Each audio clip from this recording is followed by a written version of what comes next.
Bugün sizinle peçeteden şey yapacağız arkadaşlar. Slime. Evet.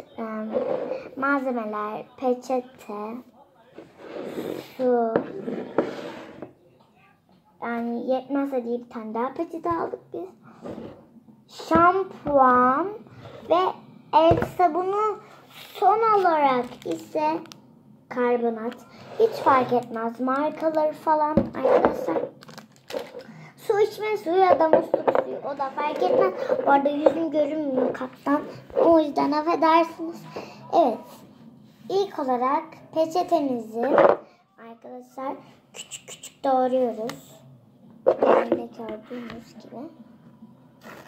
Biz bunları küçük küçük doğrayıp böyle arkadaşlar gelelim. Gördüğünüz gibi biz bu kadar yaptık. Sonra arkadaşlar suyumuzu koyuyoruz. Ben koyayım. Evet, bu arada arkadaşlar malzemelerden diğeri de kaşık, biz almadık, alıp gelelim. Evet, geldik arkadaşlar. Böyle şu an bizim durumumuz.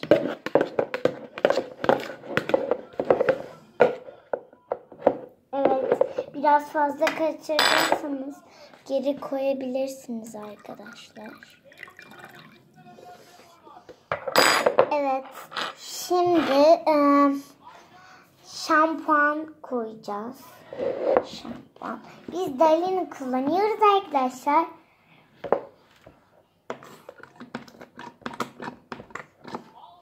Üç kez sıksanız yeter arkadaşlar.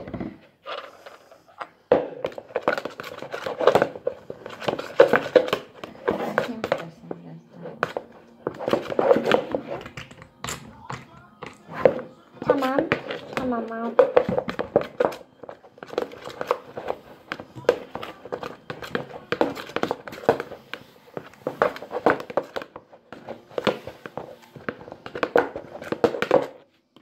Böyle köpüklü olacak arkadaşlar. Sonra el sabunumuzu sıkıyoruz. Bundan da 3 kez. 2, 3, tamam. Yeterli. Hiç fark etmiyor bu arada markası. Çok güzel çilek koktu arkadaşlar.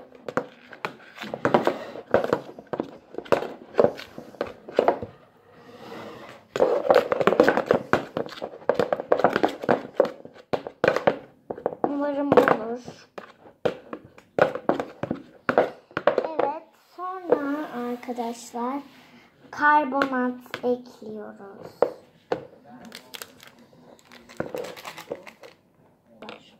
Evet, karbonat. Bunu karıştıralım. Umarım olur. İzlediğimde adam böyle yapıyor. Biraz daha koyalım. Arkadaşlar bu arada ikinci karbonat gerekebilir.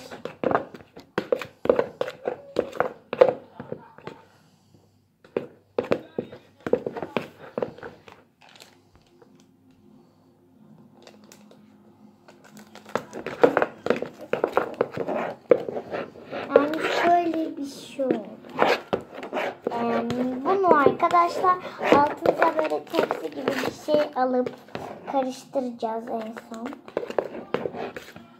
Evet, biz bu arada ikinci karbonatı alıp gelelim.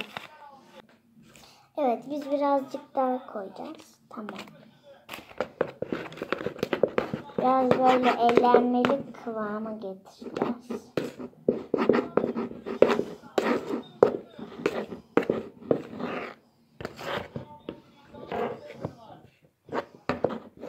Son kez karbonatımızı atıp hemen yoğurmaya geçmek istiyorum.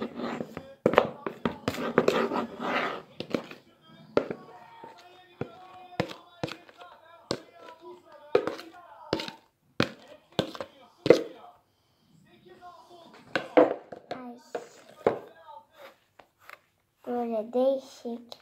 Ama bunu arkadaşlar yerine getireceğiz. bayağı bir karbonat gerek bunun için.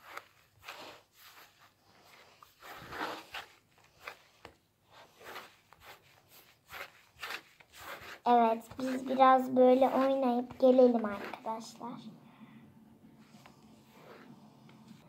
Evet, böyle bir şey oldu arkadaşlar. Çok güzel. Ama siz daha fazla yoğuracaksınız ki daha güzel olacak. Ama biz biraz az yoğurduk. Şarjı ne güzel, o yüzden siz daha fazla yoğuracaksınız. O yüzden daha güzel olacak. Boya da katabilirsiniz siz. Ama biz katamıyoruz. Çünkü bizim boyamız yok evde. Evet arkadaşlar, sizi çok seviyorum. Görüşürüz. Hoşça kalın.